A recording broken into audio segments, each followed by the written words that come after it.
ఇప్పుడు ఏపీలో మహాకూటమిని ఎవరో నమ్మే పరిస్థితి లేదు.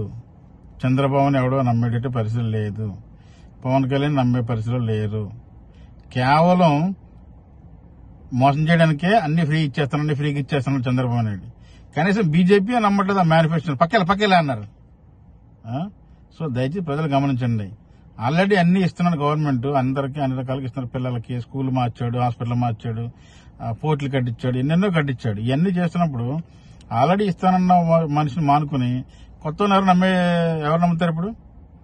ఎందుకంటే ఇప్పుడు ఆల్రెడీ ఉన్న ఇచ్చిన పథకాలు, జగన్మోహన్ రెడ్డి ఇచ్చిన పథకాలు ఇస్తుంటే వాటి వల్లే శ్రీలంక అయిపోతుంది, నాశనం అయిపోతుంది అన్నాడు. ఇప్పుడు బడ్జెట్ కంటే ఎక్కువ అమౌంట్ ని ఇచ్చేస్తానని చెప్తుంటే దాని అర్థం ఏంటి? కేవలం నమ్మడానికి, గెలవడానికి, ప్రజలని మభ్యపెట్టడానికి హామీలు ఇస్తున్నాడు. ఎందుకంటే ఎలా ఇచ్చేది కాదు కదా.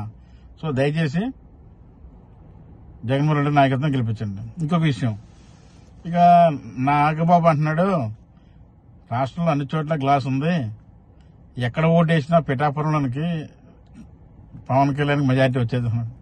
ఏమి నాలెడ్జ్ రా మీకు? ఎక్కడున్నారా? ఏం చదువుకున్నారా మీరు? అసలు అవన్నీ కలుపుతారా? ఇంకా నయ్యం, ఆ గ్లాసు బకెట్ ఒకలాగా ఉంది, రెండింటికి వేసేయండి, దాని ఓట్లు దీన్ని కలుపుతా అనలేదు. జై జగన్.